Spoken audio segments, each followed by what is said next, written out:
Évangile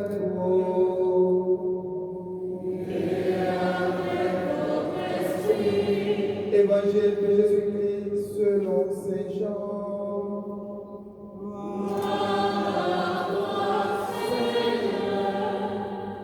Veuillez vous asseoir.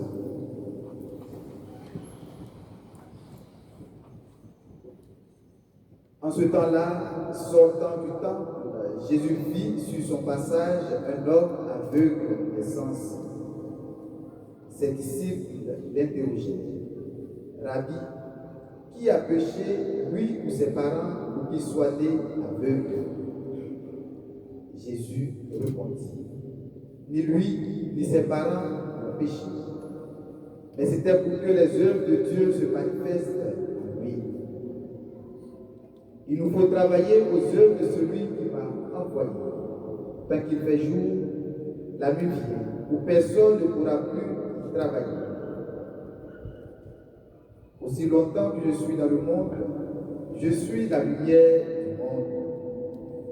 Cela dit, il cracha à terre et avec la salive, il fit de la boue. Puis, il appliqua la boue sur les yeux de l'aveugle et me dit, va te laver à la piscine de Siloé. Ce nom se traduit envoyé. L'aveugle y alla donc et se lava. Quand il revint, il voyait. Ses voisins et ceux qui l'avaient observé auparavant, car il était mendiant, dirent alors, n'est-ce pas celui qui se tenait là pour mendier? Les uns disaient, c'est lui. Les autres disaient, pas du tout, c'est quelqu'un qui lui ressemble. Et lui disait, c'est bien moi. Et on lui demandait, alors, comment tes yeux sont-ils verts? Il répondit, l'homme qu'on appelle Jésus a fait de la boue, il me l'a appliqué sur les yeux et il m'a dit, va à Siloé et lave-toi. J'y suis donc allé et je me suis lavé. Alors j'ai vu. Il me dit, et lui, où est-il? Il répondit, je ne sais pas. On l'amène aux pharisiens, lui, l'ancien aveugle. Or, c'était un jour de sabbat que Jésus avait fait de la boue et lui avait ouvert les yeux. À leur tour, les pharisiens lui demandaient comment il pouvait voir. Il leur répondit, il m'a mis de la boue sur les yeux, je me suis lavé et je vois. Parmi les pharisiens, certains disaient, cet homme-là n'est pas de Dieu, puisqu'il n'observe pas le repos du sabbat. D'autres disaient, comment un homme pécheur peut-il accomplir des signes pareils? Ainsi donc, ils étaient divisés. Alors il s'adresse de nouveau à l'aveugle. Et toi, que dis-tu de lui, puisqu'il t'a ouvert les yeux? Il dit, c'est un prophète.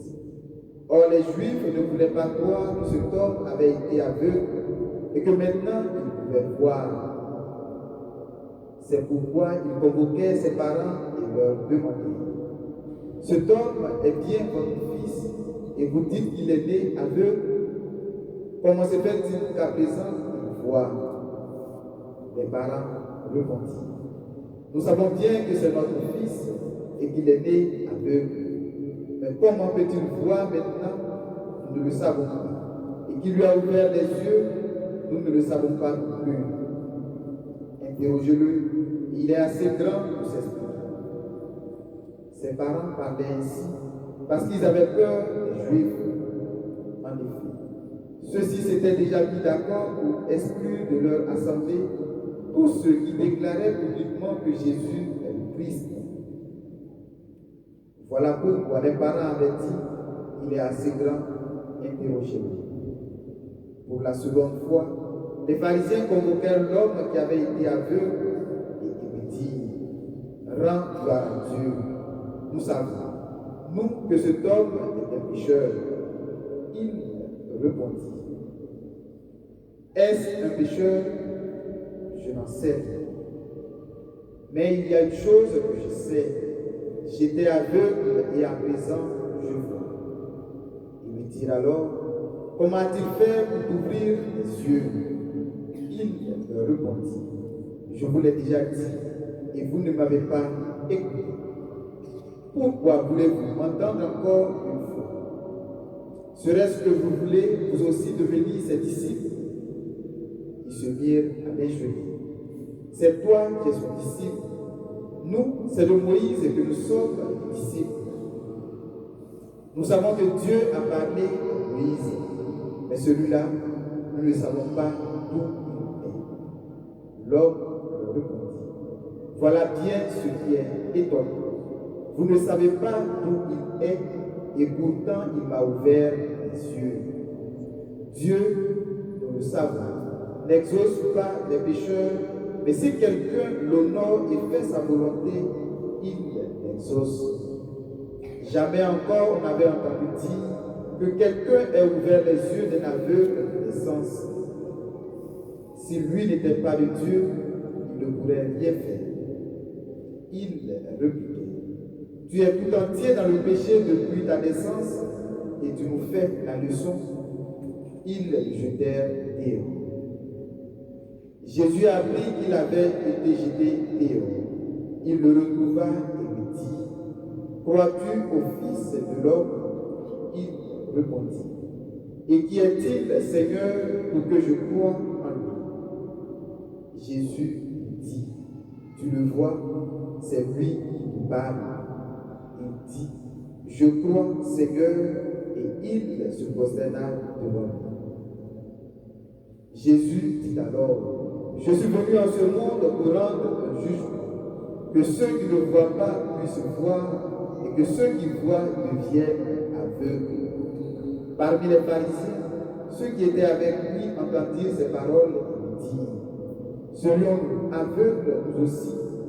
Jésus leur répondit, si vous étiez aveugles, vous n'auriez pas de péché. Mais du moment que vous dites, nous voyons, votre péché demeure. Veuillez vous lever.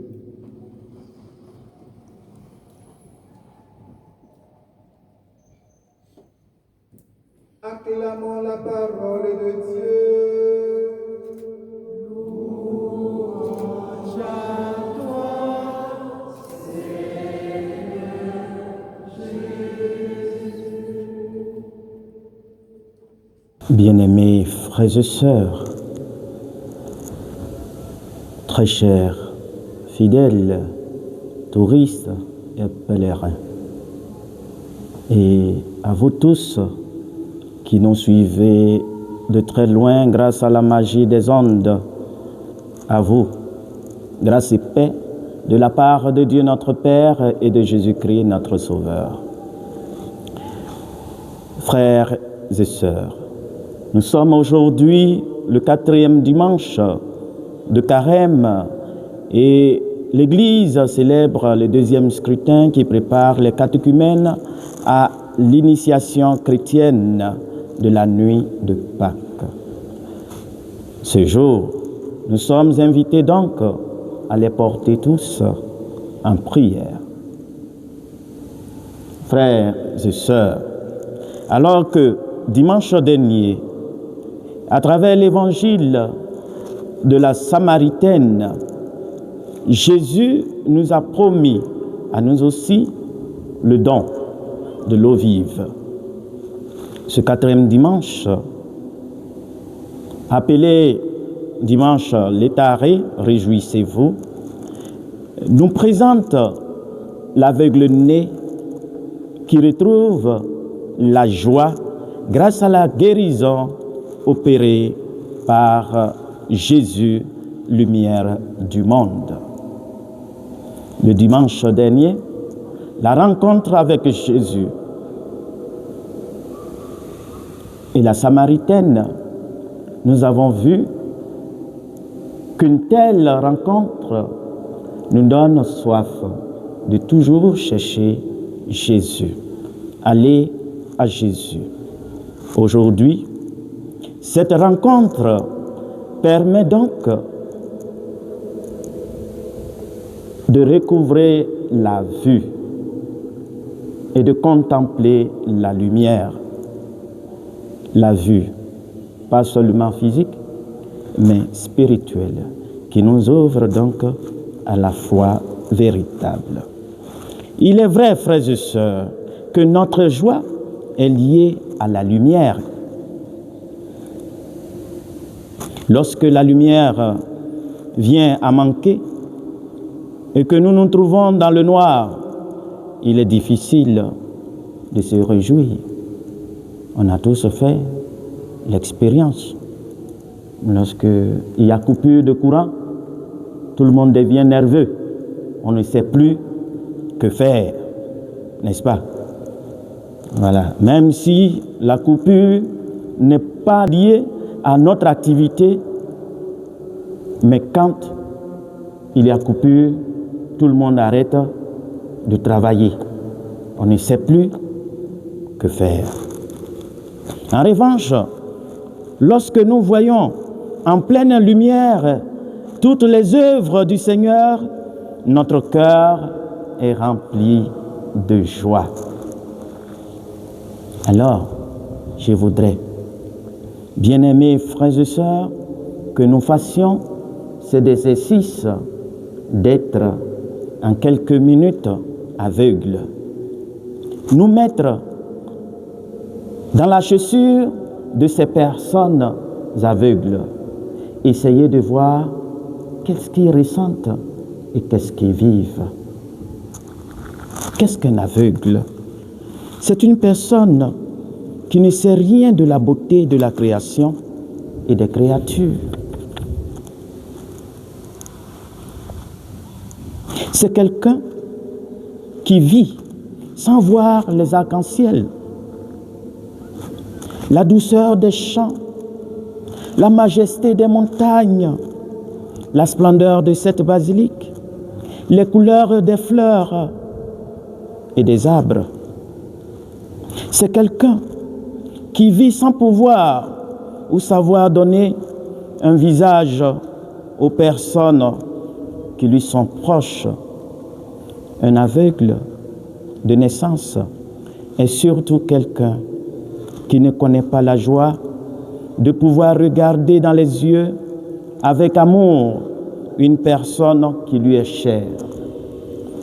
C'est une grande tristesse que d'avoir des yeux et de ne pas voir, de devoir s'en remettre uniquement à ce que l'ouïe et le toucher nous font percevoir et d'être obligés de marcher sur la route avec un bâton à main en devinant les obstacles sans savoir où ils sont. J'espère que vous avez fermé les yeux et vous vous êtes vus dedans. Et peut-être continuer cet exercice juste après la messe. Fermez les yeux et quittez vos rangées et allez à la maison. Il y a beaucoup qui vont se blesser avant de sortir de cette basilique. Alors, imaginez donc ceux-là qui sont aveugles et qui doivent vivre comme ça toute leur vie. Et imaginez maintenant ce que l'évangile de ce jour nous dit. La finale de cette belle page d'évangile nous montre que le vrai drame n'est pas le manque de lumière, mais l'illusion de la vision. Ce n'est pas le manque de la lumière, mais l'illusion de la vision. Et Jésus dit, ils voient, mais ils sont aveugles. Pourquoi ceux qui sont censés savoir et diriger sont-ils parfois les plus infimes du regard? Frères et sœurs, il y a une cécité bien pire chez l'homme qui n'a pas la foi et qui ne connaît pas Jésus, qui est la seule vérité qui illumine le monde, qui donne sens aux faits, espace à l'intelligence, profondeur à l'amour, goût à tout ce que nous sommes et à tout ce que nous faisons. Il n'y a pas de plus pire cécité que celui qui ne connaît pas Jésus. Et en voyant dans cet évangile les pharisiens qui étaient là, qui étaient des sachants, mais qui n'ont pas vu Jésus, qui ne voient pas Jésus et qui ne connaissent pas Jésus. Jésus nous invite donc à une transformation du regard. La foi n'est pas un savoir sur Dieu ou une question d'intelligence, mais une invitation à voir avec le regard de Dieu pour découvrir la dignité de l'homme là où le monde ne voit que du vide. C'est ce qui transparaît dans cette belle page de l'Évangile. Lorsque l'aveugle naît, l'aveugle de naissance croit et formule une profession de foi en ce Jésus que lui, sans avoir vu auparavant, après sa première rencontre avec Jésus, professe sa foi en celui-là et même formule les premières lignes du credo du chrétien convaincu et convaincant. Moi, je sais que celui-là, c'est un prophète. Il vient de Dieu parce que ce qu'il a fait, si personne ne vient de Dieu, il ne peut le réaliser. Alors que ceux qui connaissent, ou alors ceux qui savent, qui ont des connaissances sur Dieu, n'arrivent pas à déceler cela. Comme quoi, la foi ne demande pas une formation théologique. La foi demande simplement une ouverture de cœur et une capacité de pouvoir s'abaisser, se prosterner devant Jésus. Une invitation donc à voir le regard de Dieu pour découvrir la dignité de l'homme là où le monde ne voit que du vide. À travers ce geste que Jésus fait pour guérir l'aveugle, c'est un cheminement qu'il nous propose. En utilisant la boue et la parole, va te laver à la piscine de Siloé. Pour la guérison de l'aveugle, Jésus opère une nouvelle création, une récréation, et nous enseigne que pour voir Dieu, il faut accepter de perdre nos certitudes et nos préjugés. Par le baptême, nous avons été plongés dans la piscine de Siloé pour devenir des êtres, des enfants de lumière. Or, Siloé signifie envoyé. Donc, se laver à la piscine de l'envoyé, c'est sans doute, et c'est se laver dans le mystère pascal de Jésus. La signification la plus profonde de ce mystère de la lumière est que non seulement les yeux du corps, mais aussi ceux de l'âme peuvent voir. Lorsque nous sommes guéris, non seulement les yeux du corps, mais aussi les yeux de l'âme peuvent voir. Ainsi, l'on peut regarder dans la profondeur du mystère du Christ, voir sa vérité et son amour et s'exclamer « Je crois, c'est lui, Jésus, le prophète, le Messie de Dieu. » Et se prosterner devant lui dans un geste d'adoration comme le fit l'aveugle-né dès qu'il fut guéri. À partir de ce moment-là, commençant pour cet homme un chemin de foi. Bien-aimés frères et sœurs, le chemin de foi auquel Jésus nous invite, Jésus invite le miraculé, puisque son nom n'est pas dit, nous est proposé aussi à nous, aujourd'hui par l'Église. C'est un chemin de croissance dans la connaissance du mystère du Christ et dans l'expérience que nous faisons de lui, qui est la lumière, et qui nous conduit à la plénitude de la vision, même au milieu des obstacles et des zones d'ombre de notre vie. Cependant, frères et sœurs, cette lumière n'est pas une lampe de poche que l'on garde pour soi. C'est une nouvelle manière de vivre. C'est une nouvelle manière de voir et de recevoir le monde, contrairement aux pharisiens qui refusent de voir et de croire en Jésus-Christ. Frères et sœurs, trop souvent, nos regards sont pollués et infectés par les poids des apparences.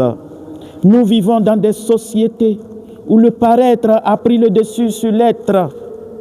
Nous jugeons la valeur d'une personne à son nom de famille, à sa réussite matérielle et sociale, à son apparence politique, son appartenance politique.